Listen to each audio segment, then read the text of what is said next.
പ്രിയമുള്ളവരെ, നിങ്ങൾ കേട്ടുകൊണ്ടിരിക്കുന്നത് ബൈബിൾ ഇൻ എ ഇയർ. ഒരു വർഷം കൊണ്ട് വിശുദ്ധ ബൈബിൾ വായിച്ച് മനസ്സിലാക്കാൻ സഹായിക്കുന്ന ഈ ദൈവവചന വായനാ പദ്ധതി നിങ്ങളിലേക്ക് എത്തിക്കുന്നത് അസൻഷൻ. ഞാൻ ഡാനിയലച്ചൻ. വചന വായനയിലൂടെ ദൈവസ്വരം കേൾക്കാനും ദൈവത്തിൻ്റെ കണ്ണുകളിലൂടെ നമ്മുടെ ജീവിതത്തെ നോക്കിക്കാണാനും ബൈബിളിലൂടെ മനോഹരമായ ഒരു യാത്രയ്ക്ക് നിങ്ങളെ ഞാൻ ക്ഷണിക്കുകയാണ്. വിശുദ്ധ വേദപുസ്തകത്തിലെ 73 ഗ്രന്ഥങ്ങളിലായി പരന്നു കിടക്കുന്ന മനുഷ്യരക്ഷയുടെ മഹാസംഭവം ഒറ്റപ്രമേയമായി വായിക്കുന്നതിന് the great adventure Bible timeline എന്ന വായനാ സഹായി നമ്മൾ ഉപയോഗിക്കുന്നു. BIYindia.com/മലയാളം എന്ന ലിങ്കിൽ നിന്ന് ഈ റീഡിംഗ് പ്ലാൻ ലഭ്യമാണ്. ഇന്ന് 288-ാമത്തെ ദിവസം.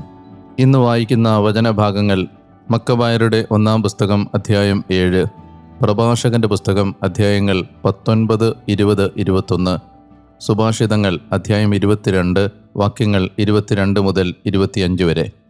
നമുക്ക് വചനം വായിക്കാം. നാം വചനം വായിക്കുമ്പോൾ വചനം നമ്മെ വായിക്കുന്നു. 1 മക്കബായർ അധ്യായം 7. ദമത്രിയൂസ് ഒന്നാമൻ. 151-ാം ആണ്ടിൽ സെല്യൂക്കസിന്റെ മകൻ ദമത്രിയൂസ് റോമായിൽ നിന്ന് പുറപ്പെട്ട് കുറച്ചാളുകളോടുകൂടെ കടൽ തീരത്തുള്ള ഒരു നഗരത്തിലേക്ക് കടന്നു ചെന്ന് അവിടെ ഭരിക്കാൻ തുടങ്ങി. അവൻ തൻ്റെ പിതാക്കന്മാരുടെ രാജധാനിയിലേക്ക് പ്രവേശിക്കാൻ തുടങ്ങിയപ്പോൾ അന്തിയോക്കസിനെയും ലിസിയാസിനെയും അവൻ്റെ പക്കലേക്ക് കൊണ്ടുവരാൻ വേണ്ടി പട്ടാളം അവരെ പിടികൂടി. ഇക്കാര്യം അവനോട് അറിയിക്കപ്പെട്ടപ്പോൾ അവൻ പറഞ്ഞു, അവരുടെ മുഖം നിങ്ങൾ എന്നെ കാണിക്കേണ്ട. അങ്ങനെ പട്ടാളക്കാർ അവരെ വധിച്ചു. ദമത്രിയൂസ് ആകട്ടെ തൻ്റെ രാജസിംഹാസനത്തിൽ ആരൂഢനായി. അപ്പോൾ ഇസ്രായേലിലെ നിയമനിഷേധകരും ഭക്തിരഹിതരുമായ എല്ലാവരും അവൻ്റെ പക്കൽ ചെന്നു. പ്രധാന പുരോഹിതനാകാൻ മോഹിച്ചിരുന്ന അൽക്കിമൂസ് ആയിരുന്നു അവരെ നയിച്ചത്. അവർ ജനത്തിനെതിരെ രാജാവിൻ്റെ പക്കൽ ഇപ്രകാരം കുറ്റാരോപണം നടത്തി: യൂദാസും അവൻ്റെ സഹോദരന്മാരും കൂടി അങ്ങയുടെ എല്ലാ മിത്രങ്ങളെയും നശിപ്പിക്കുകയും ഞങ്ങളുടെ ദേശത്ത് നിന്ന് ഞങ്ങളെ തുരത്തുകയും ചെയ്തിരിക്കുന്നു. അതിനാൽ ഇപ്പോൾ അങ്ങയ്ക്ക് വിശ്വാസമുള്ള ഒരാളെ അയച്ചാലും അയാൾ ചെന്ന് ഞങ്ങൾക്കും രാജാവിൻ്റെ ദേശത്തിനും അവൻ ചെയ്ത എല്ലാ നാശവും കാണട്ടെ. അങ്ങനെ അവൻ അവരെയും അവരുടെ എല്ലാ സഹായികളെയും ശിക്ഷിക്കട്ടെ. രാജസ്നേഹിതരിൽ ഒരുവനായിരുന്ന നദിക്കക്കരെ ഭരണച്ചുമതലയുണ്ടായിരുന്ന ബക്കിദസനെ രാജാവ് തിരഞ്ഞെടുത്തു. അവൻ രാജ്യത്ത് പ്രധാനിയും രാജാവിനോട് വിശ്വസ്തനുമായിരുന്നു. അയാൾ അവനെ താൻ പുരോഹിതനാക്കിയ ഭക്തിരഹിതനായ അൽക്കിമൂസിനോടൊപ്പം അയച്ചു. ഇസ്രായേല്യരോട് പ്രതികാരം ചെയ്യുന്നതിന് അയാൾ അവനോട് കൽപ്പിച്ചു. അവർ പുറപ്പെട്ട് വലിയൊരു സൈന്യവുമായി യൂദാദേശത്തെത്തി. അവൻ യൂദാസിൻ്റെയും അയാളുടെ സഹോദരന്മാരുടെയും പക്കലേക്ക് വഞ്ചനാപൂർവകമായ സമാധാന സന്ദേശവുമായി ദൂതന്മാരെ അയച്ചു. എന്നാൽ അവരുടെ വാക്കുകൾക്ക് അക്കൂട്ടർ ശ്രദ്ധ കൊടുത്തില്ല. കാരണം ഒരു വൻ സൈന്യത്തോടുകൂടിയാണ് അവൻ വന്നിരിക്കുന്നതെന്ന് അവർ കണ്ടു. എന്നാൽ ന്യായമായ വ്യവസ്ഥകൾ അന്വേഷിക്കാനായി നിയമജ്ഞരുടെ ഒരു സംഘം അൽക്കിമൂസിൻ്റെയും ബക്കീദേസിൻ്റെയും അടുത്തുകൂടി. ഇസ്രായേലിൽ ഹസിദേയരാണ് അവരുടെ പക്കൽ ആദ്യം സമാധാനാഭ്യർത്ഥന നടത്തിയത്. എന്തെന്നാൽ അവർ പറഞ്ഞു, അഹറോന്റെ വംശപരമ്പരയിൽപ്പെട്ട ഒരു പുരോഹിതനാണല്ലോ സൈന്യത്തോടൊപ്പം വന്നിരിക്കുന്നത്. അവൻ നമ്മെ ദ്രോഹിക്കുകയില്ല. അവൻ അവരോട് സമാധാന വാക്കുകൾ സംസാരിച്ചു. നിങ്ങൾക്കോ നിങ്ങളുടെ സ്നേഹിതർക്കോ എതിരെ ഞങ്ങൾ ഒരു തിന്മയും നിരൂപിക്കില്ല എന്ന് അവൻ അവരോട് ശപഥം ചെയ്തു പറഞ്ഞു. അവർ അവനെ വിശ്വസിച്ചു. പക്ഷെ അവൻ ഒറ്റ ദിവസം കൊണ്ട് അവരിൽ 60 പേരെ പിടികൂടുകയും അവരെ കൊന്നുകളയുകയും ചെയ്തു. അത് അവൻ എഴുതിയിരുന്ന അതേ വചനമനുസരിച്ച് ആയിരുന്നു. അങ്ങയുടെ വിശുദ്ധരുടെ ശരീരങ്ങളും അവരുടെ രക്തവും അവർ ജെറുസലേമിന് ചുറ്റും ചിതറിച്ചു. അവരെ സംസ്കരിക്കാൻ ആരുമുണ്ടായിരുന്നില്ല. അപ്പോൾ അവരെക്കുറിച്ചുള്ള ഭയവും സംഭ്രാന്തിയും ജനത്തിനുമേൽ മുഴുവനും നിബദിച്ചു. എന്തെന്നാൽ അവർ പറഞ്ഞു, ഇവരിൽ സത്യവും നീതിയുമില്ല.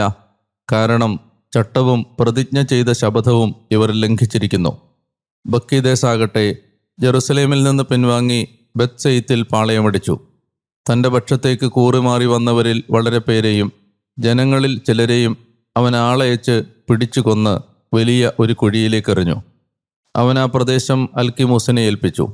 സഹായത്തിന് അവനോടൊപ്പം ഒരു സേനയെയും നിർത്തി. ബക്കീദസ് രാജാവിൻ്റെ പക്കലേക്ക് മടങ്ങിപ്പോയി. അൽക്കിമൂസ് പ്രധാന പൗരോഹിത്യത്തിനായി കിണഞ്ഞു പരിശ്രമിച്ചു. തങ്ങളുടെ ജനത്തെ അലട്ടിയിരുന്ന എല്ലാവരും അവൻ്റെ പക്കൽ സംഘടിതരായി. യൂദാദേശം അവർ കീഴ്പ്പെടുത്തി. ഇസ്രായേലിൽ അവർ കനത്ത നാശം വരുത്തി. ജനതകൾക്കുമുപരി അൽക്കിമൂസും അവനോടൊപ്പമുള്ളവരും ഇസ്രായേൽക്കാരോട് ചെയ്ത സകല അകൃത്യവും യൂദാസ് കണ്ടു. അപ്പോൾ അവൻ യൂദയായുടെ ചുറ്റുമുള്ള പ്രദേശങ്ങളിലെല്ലാം സഞ്ചരിച്ച് കൂറുമാറിയ ആളുകളോട് പ്രതികാരം ചെയ്തു. നാട്ടിൻ പുറത്തേക്ക് കടക്കുന്നതിൽ നിന്ന് അവർ തടയപ്പെട്ടു. യൂദാസും അവൻ്റെ കൂട്ടരും ശക്തിയാർജിച്ചു വരികയാണെന്നും അവരെ എതിരിടാൻ തനിക്ക് സാധ്യമല്ലെന്നും അൽക്കിമൂസ് മനസ്സിലാക്കിയപ്പോൾ അവൻ രാജാവിൻ്റെ പക്കലേക്ക് തിരികെ പോയി അവർക്കെതിരെ ദുരാരോപണങ്ങൾ നടത്തി. നിക്കാനോർ യൂദായിൽ. അപ്പോൾ രാജാവ് തൻ്റെ പ്രഗത്ഭ സൈന്യാധിപന്മാരിലൊരുവനും ഇസ്രായേലിനെ വെറുക്കുകയും ദ്വേഷിക്കുകയും ചെയ്തിരുന്ന നിക്കാനോറിനെ അയച്ചു. ജനത്തെ നശിപ്പിക്കാനുള്ള കൽപ്പന അവൻ അയാൾക്ക് നൽകി. നിക്കാനോർ ഒരു വലിയ സൈന്യവുമായി ജെറുസലേമിൽ ചെന്നു. അവൻ യൂദാസിൻ്റെയും അയാളുടെ സഹോദരന്മാരുടെയും പക്കലേക്ക് വഞ്ചനാപൂർവകമായ സമാധാന സന്ദേശവുമായി ആളയച്ചു പറഞ്ഞു: നിങ്ങൾക്കും ഞങ്ങൾക്കുമിടയിൽ യുദ്ധം ഉണ്ടാകാതിരിക്കട്ടെ. നിങ്ങളുടെ മുഖങ്ങൾ സമാധാനപൂർവം കാണാനായി കുറച്ചുപേരുമായി ഞാൻ വരാം. അവൻ യൂദാസിൻ്റെ പക്കലെത്തി. അവർ പരസ്പരം സമാധാനപൂർവം അഭിവാദനം ചെയ്തു. എന്നാൽ വൈരികൾ യൂദാസിനെ തട്ടിക്കൊണ്ടുപോകാൻ തയ്യാറായിരുന്നു. തൻ്റെ നേർക്ക് അവൻ വന്നിരിക്കുന്നത് വഞ്ചനാപൂർവകമാണെന്ന് യൂദാസിനോട് അറിയിക്കപ്പെട്ടിരുന്നു. അവനെ ഭയന്ന് അവൻ്റെ മുഖം വീണ്ടും കാണാൻ അയാൾ താൽപ്പര്യപ്പെട്ടില്ല. തൻ്റെ തന്ത്രം വെളിപ്പെടുത്തപ്പെട്ടിരിക്കുന്നു എന്നറിഞ്ഞപ്പോൾ യൂദാസുമായി യുദ്ധത്തിലേറ്റുമുട്ടുന്നതിന് നിക്കാനോർ കഫർസലാമിന് സമീപത്തേക്ക് പോയി. നിക്കാനോറിൻ്റെ പക്ഷത്തെ 500ഓളം പേർ നിലംപതിച്ചു. മറ്റുള്ളവർ ദാവീദിൻ്റെ നഗരത്തിലേക്ക് പലായനം ചെയ്തു. ഇക്കാര്യങ്ങൾക്ക് ശേഷം നിക്കാനോർ സിയോൻ മലയിലേക്ക് കയറിപ്പോയി. വിശുദ്ധ സ്ഥലത്ത് നിന്ന് ചില പുരോഹിതന്മാരും ജനപ്രമാണികളും അവനെ സമാധാനപൂർവം അഭിവാദനം ചെയ്യാനും രാജാവിനു വേണ്ടി അർപ്പിക്കപ്പെട്ടുകൊണ്ടിരുന്ന ഹോമയാഗം കാണിക്കാനുമായി പുറത്തേക്ക് വന്നു. എന്നാൽ അവനവരെ കളിയാക്കുകയും അവരെ പരിഹസിക്കുകയും അവരെ ദുഷിക്കുകയും അഹങ്കാരപൂർവം സംസാരിക്കുകയും ചെയ്തു. അവൻ രോഷാകുലനായി ശപഥം ചെയ്തു പറഞ്ഞു: ഇപ്രാവശ്യം യൂദാസും അവൻ്റെ സൈന്യവും എൻ്റെ കരങ്ങളിലേക്ക് ഏൽപ്പിക്കപ്പെടുന്നില്ലെങ്കിൽ ഞാൻ സുരക്ഷിതനായി മടങ്ങി വരുമ്പോൾ ഈ ആലയം അഗ്നിക്കിരയാക്കും. അനന്തരം അവൻ ഏറെ രോഷാകുലനായി ഇറങ്ങിപ്പോയി. അപ്പോൾ പുരോഹിതന്മാർ അകത്തേക്ക് കയറി. അവർ ബലിപീഠത്തിനും ദേവാലയത്തിനും അഭിമുഖമായി നിന്ന് വിലപിച്ചുകൊണ്ട് പറഞ്ഞു: അവിടുത്തെ നാമത്തിൽ വിളിക്കപ്പെടാൻ അങ്ങയുടെ ജനത്തിനു വേണ്ടിയുള്ള പ്രാർത്ഥനയുടെയും യാചനയുടെയും ഭവനമാകാൻ ഈ ആലയം അങ്ങ് തിരഞ്ഞെടുത്തു. ഈ മനുഷ്യനോടും ഇവൻ്റെ സൈന്യത്തോടും പ്രതികാരം ചെയ്യണമേ. അവർ വാളാൽ നിബദിക്കട്ടെ. അവരുടെ ദൈവദൂഷണങ്ങൾ അങ്ങ് ഓർക്കണമേ. അവർക്കിടം കൊടുക്കരുതേ.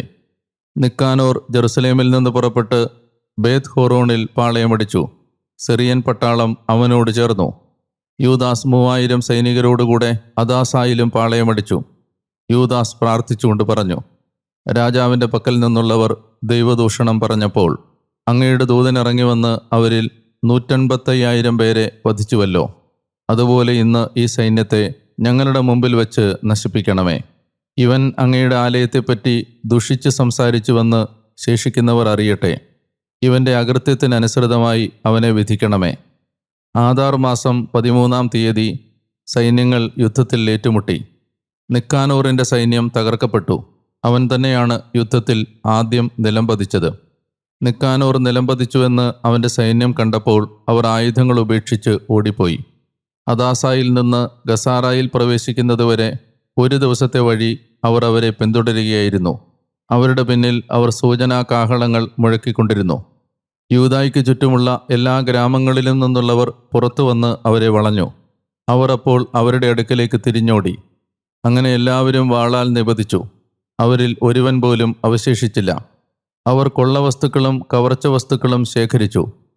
നിക്കാനോറിൻ്റെ ശിരസും അവൻ ധിക്കാരപൂർവം നീട്ടിയ വലത്തുകൈയും നീക്കം ചെയ്ത് ജെറുസലേമിൽ കൊണ്ടുവന്ന് അവർ പ്രദർശിപ്പിച്ചു. ജനം ഏറെ ആഹ്ലാദിച്ചു.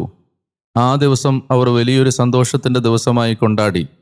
ആണ്ടുതോറും ആദാർ മാസം 13-ാം ദിവസം ആ ദിനം ആഘോഷിക്കണമെന്ന് അവർ നിശ്ചയിച്ചു. അങ്ങനെ യൂദാദേശം കുറെ കാലത്തേക്ക് സ്വസ്ഥമായിരുന്നു. പ്രഭാഷകൻ അധ്യായം 19.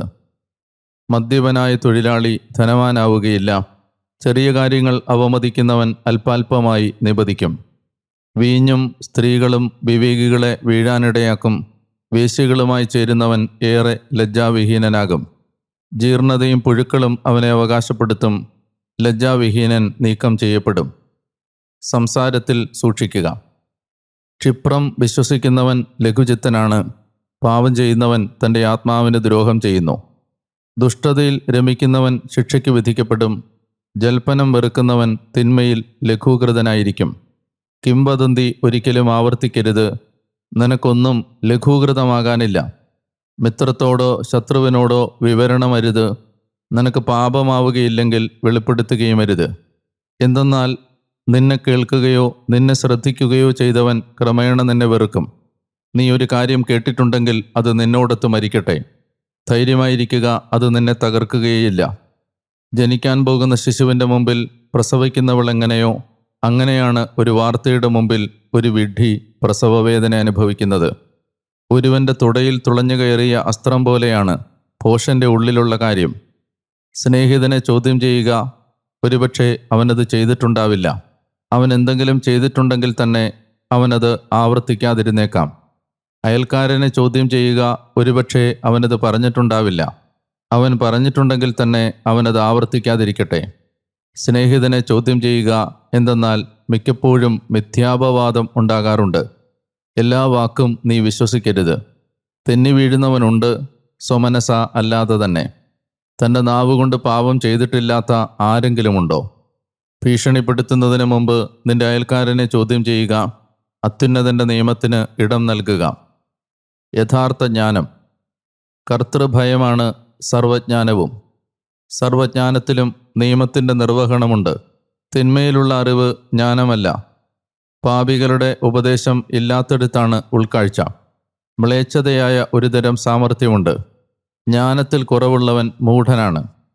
ഉൾക്കാഴ്ചയിൽ വർദ്ധിക്കുകയും എന്നാൽ നിയമം ധിക്കരിക്കുകയും ചെയ്യുന്നവനേക്കാൾ ഭേദമാണ് വിവേകത്തിൽ കുറവുള്ള ഭയാധീനൻ. കൃത്യതയുള്ളതും എന്നാൽ അനീതിപരവുമായ ഒരുതരം സാമർഥ്യമുണ്ട്. വിധി പുറപ്പെടുവിക്കുന്നതിനായി സമ്മാനം ദുരുപയോഗിക്കുന്നവനുണ്ട്. വിലാപത്താൽ കുനിഞ്ഞു നടക്കുന്ന ദുർവൃത്തനുണ്ട്. അവൻ്റെ ഉള്ളിലുള്ളതോ നിറയെ കാപട്യമാണ്. മുഖം മറയ്ക്കുകയും ഒന്നും കേൾക്കുന്നില്ലെന്ന് നടിക്കുകയും ചെയ്യുന്നവൻ ആരും ശ്രദ്ധിക്കപ്പെടാത്തിടത്ത് നിന്നെ ചൂഷണം ചെയ്യും. ശക്തിക്കുറവ് കൊണ്ട് ഒരുവൻ പാപം ചെയ്യുന്നതിൽ നിന്ന് തടയപ്പെട്ടാലും തക്കം കിട്ടിയാൽ അവൻ തിന്മ പ്രവർത്തിക്കും. ബാഹ്യരൂപത്തിൽ നിന്ന് ഒരു മനുഷ്യൻ തിരിച്ചറിയപ്പെടാം. അഭിമുഖ കാഴ്ചയിൽ നിന്ന് ഒരു ബുദ്ധിമാൻ തിരിച്ചറിയപ്പെടാം. മനുഷ്യൻ്റെ വേഷവും വിടർന്ന ചിരിയും മനുഷ്യൻ്റെ നടപ്പും അവനെ സംബന്ധിച്ചവ വെളിപ്പെടുത്തും. പ്രഭാഷകൻ അധ്യായം 20. അവസരോചിതമായ സംസാരം. സമയോചിതമല്ലാത്ത ശാസനയുണ്ട്.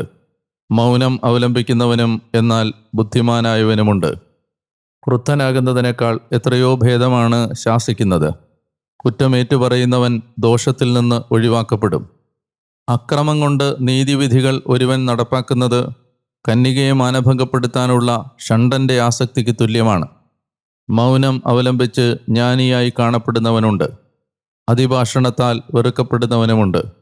മറുപടിയില്ലാത്തതുകൊണ്ട് മൗനം ദീക്ഷിക്കുന്നവനുണ്ട്. തക്ക സമയമറിഞ്ഞ് മൗനം പാലിക്കുന്നവനുമുണ്ട്. ജ്ഞാനിയായ മനുഷ്യൻ തക്ക സമയം വരെ മൗനം പാലിക്കും. എന്നാൽ പൊങ്ങച്ചക്കാരനും മൂഢനുമായവൻ തക്ക സമയം മറികടക്കുന്നു. അമിതഭാഷി നിന്ദിക്കപ്പെടും. സ്വന്തം അവകാശങ്ങൾക്കായി ശാഠ്യം പിടിക്കുന്നവൻ വെറുക്കപ്പെടും. ഒരു മനുഷ്യന് അനർത്ഥങ്ങളിൽ വിജയമുണ്ടാകാറുണ്ട്. നഷ്ടത്തിലേക്ക് നീങ്ങുന്ന വ്യവഹാരവുമുണ്ട്. നിനക്ക് പ്രയോജനകരമാകാത്ത ദാനമുണ്ട്. ഇരട്ടി പ്രതിഫലമുള്ള ദാനവുമുണ്ട്. മഹത്വത്തിനായി നഷ്ടമുണ്ടാകാറുണ്ട്. താഴ്ചയിൽ നിന്ന് ശിരസ്സുയർത്തിയവനുമുണ്ട്. അല്പം കൊണ്ട് ഏറെ വാങ്ങുന്നവനുണ്ട്. അവയ്ക്ക് 7 ഇരട്ടി കൊടുക്കുന്നവനുമുണ്ട്. ജ്ഞാനി വാക്കുകളാൽ തന്നെ അഭിമതനാക്കുന്നു. എന്നാൽ ഭോഷന്മാരുടെ ഉപചാരങ്ങൾ വ്യർത്ഥമാക്കപ്പെടും. ബുദ്ധിഹീനൻ്റെ ദാനം നിനക്ക് പ്രയോജനകരമാവുകയില്ല. എന്തെന്നാൽ അവൻ്റെ ദൃഷ്ടികൾ ഒന്നിനു പകരം അനവധിയാണ്. അവൻ അല്പം നൽകുകയും അധികം വിമർശിക്കുകയും ഒരു പ്രഘോഷകനെപ്പോലെ തൻ്റെ വായ് തുറക്കുകയും ചെയ്യും. അവൻ ഇന്ന് കടം കൊടുക്കുകയും നാളെ തിരികെ ചോദിക്കുകയും ചെയ്യും. ഇത്തരം ഒരു മനുഷ്യൻ നിന്ദ്യനാണ്. ഭോഷൻ പറയും, എനിക്ക് സ്നേഹിതനാരുമില്ല, എൻ്റെ നന്മകൾക്ക് കൃതജ്ഞതയുമില്ല.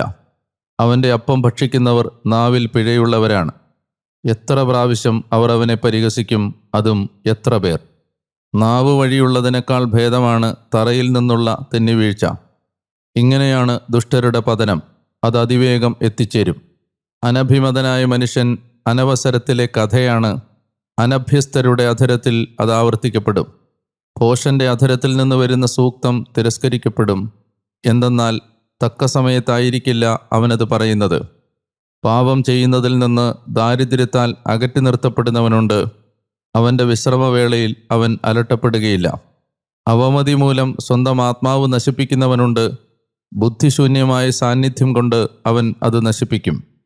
മിഥ്യാഭിമാനം നിമിത്തം സ്നേഹിതന് വാഗ്ദാനം നൽകുന്നവനുണ്ട്. അങ്ങനെ അവൻ അകാരണമായി അയാളെ ശത്രുവായി മാറ്റുന്നു. മനുഷ്യനിലെ മോശമായ ഒരു കറയാണ് നുണ. അനഭ്യസ്തൻ്റെ അധരത്തിൽ അത് ആവർത്തിക്കപ്പെടും.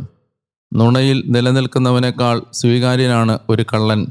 എന്നാൽ രണ്ടുപേരും നാശം അവകാശമാക്കും. നുണ പറയുന്ന മനുഷ്യശീലം അപകീർത്തിയാണ്. അവൻ്റെ ലജ്ജ സ്ഥിരമായി അവനോടൊപ്പമുണ്ടാകും. ജ്ഞാനി വാക്കുകളാൽ സ്വയം മുന്നേറുന്നു. ബുദ്ധിമതിയായ മനുഷ്യൻ മഹാന്മാരെ പ്രസാദിപ്പിക്കും. മണ്ണിൽ അധ്വാനിക്കുന്നവൻ വിളവ് കുന്നുകൂട്ടും.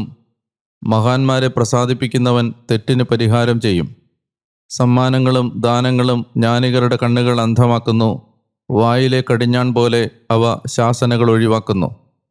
മറയ്ക്കപ്പെട്ട ജ്ഞാനവും അദൃശ്യമായ നിധിയും ഇവ രണ്ടും കൊണ്ട് എന്ത് പ്രയോജനം? സ്വന്തം ഭോഷത്വം മറച്ചുവെക്കുന്ന മനുഷ്യനാണ് സ്വന്തം ജ്ഞാനം മറച്ചുവെക്കുന്ന മനുഷ്യനേക്കാൾ ഭേദം. പ്രഭാഷകൻ അധ്യായം 21. പാപം വർജിക്കുക. കുഞ്ഞെ, നീ പാപം ചെയ്തോ? ഒരിക്കലും അത് ആവർത്തിക്കരുത്. നിന്റെ പഴയ പാപങ്ങളെ പ്രതി പ്രാർത്ഥിക്കുക. സർപ്പത്തിൻ്റെ മുമ്പിൽ നിന്നെന്ന പോലെ പാപത്തിൽ നിന്ന് ഓടിയകലുക. എന്തെന്നാൽ നീ അടുത്തു ചെന്നാൽ അത് നിന്നെ കടിക്കും.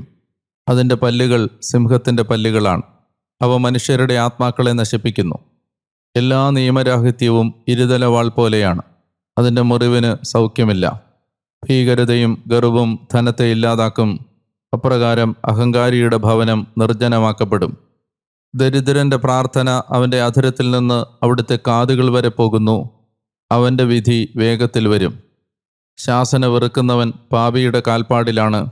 കർത്താവിനെ ഭയപ്പെടുന്നവൻ ഹൃദയം കൊണ്ട് പശ്ചാത്തപിക്കുന്നു. നാവിൽ ശക്തനായവൻ വിദൂരത്തു നിന്നേ അറിയപ്പെടുന്നു.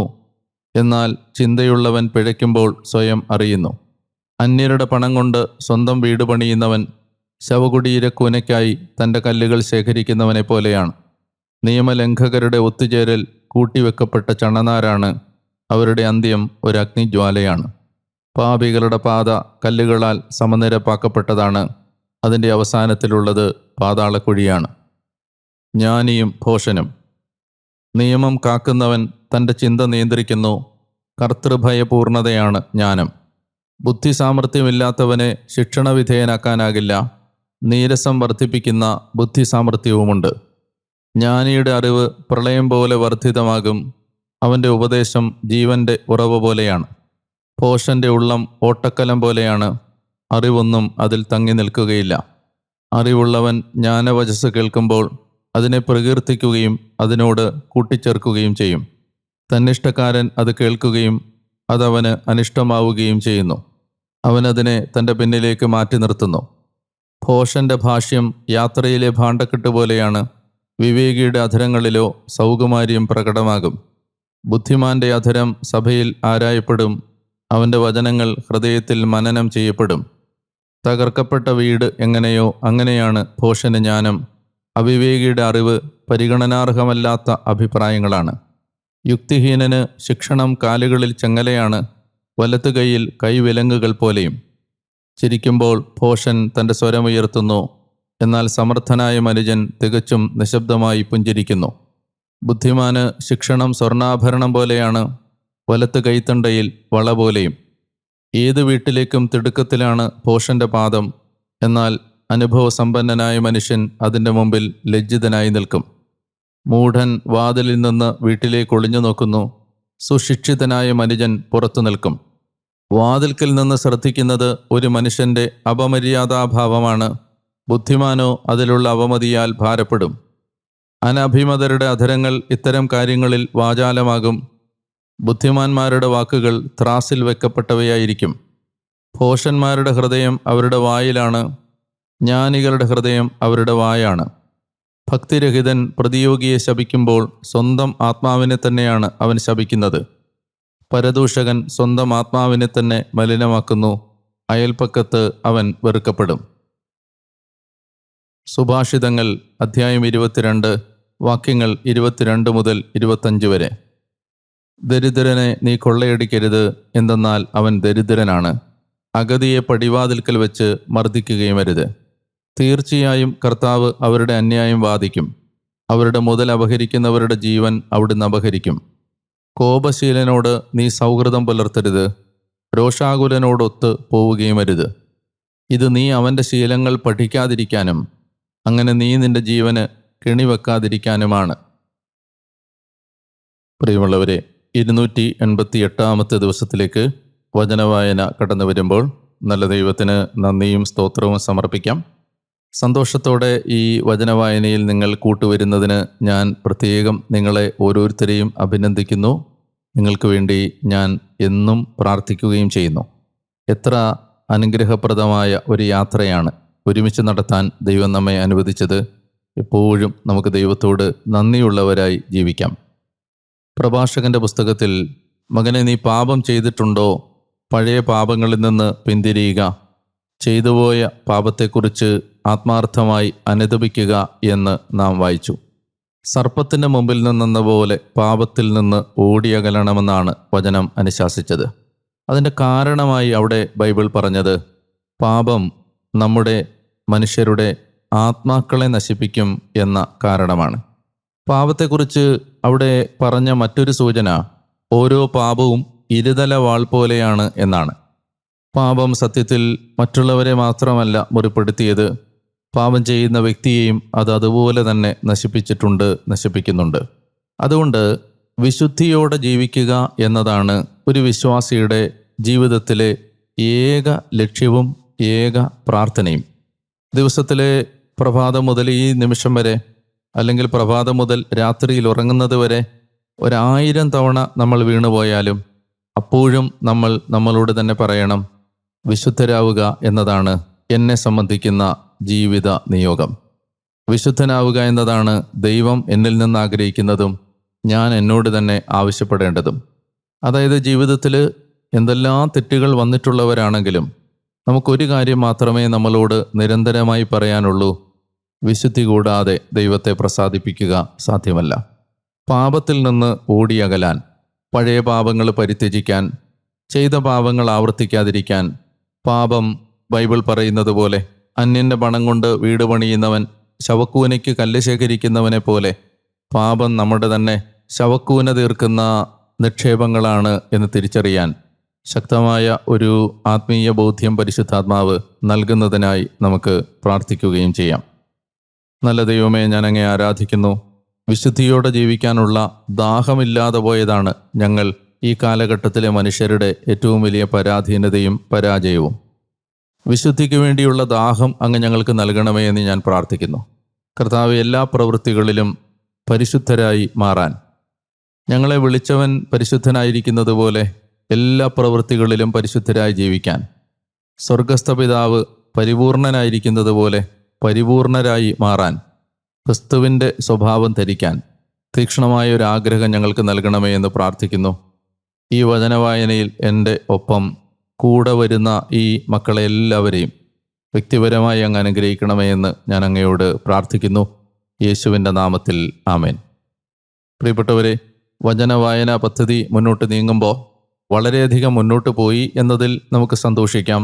അതേസമയം തന്നെ എവിടെയെങ്കിലും നമ്മൾ പുറകിലായിപ്പോയിട്ടുണ്ടെങ്കിൽ വീണ്ടും ആരംഭിക്കാനുള്ള ഏറ്റവും നല്ല ദിവസം നാളെയല്ല, ഇന്നാണ്. എല്ലാം ഒരിക്കൽ കൂടി തുടങ്ങാൻ നമുക്ക് മുമ്പിലുള്ള ഏറ്റവും നല്ല ദിവസം, ഏറ്റവും നല്ല സമയം ഇന്നാണ് എന്നോർക്കുക. നമുക്ക് കൂടുതൽ തീക്ഷ്ണതയോടെ വചനവായനയിൽ മുന്നോട്ട് പോകാം. നാളെ വീണ്ടും ഈ വചനസ്വരവുമായി നിങ്ങളുടെ പരിസരങ്ങളിലേക്ക് എത്തും മുമ്പ് മറക്കരുത്, ഞാൻ ഡാനിയലച്ചൻ, ഞാൻ നിങ്ങൾക്ക് വേണ്ടി പ്രാർത്ഥിച്ചുകൊണ്ടേയിരിക്കുന്നു. നാളെ വീണ്ടും കാണുന്നത് വരെ സ്നേഹിക്കാം, പ്രാർത്ഥിക്കാം, ഈശോയെ പങ്കുവെക്കാം, ദൈവമഹത്വത്തിനായി വിശുദ്ധിയോടെ ജീവിക്കുകയും ചെയ്യാം.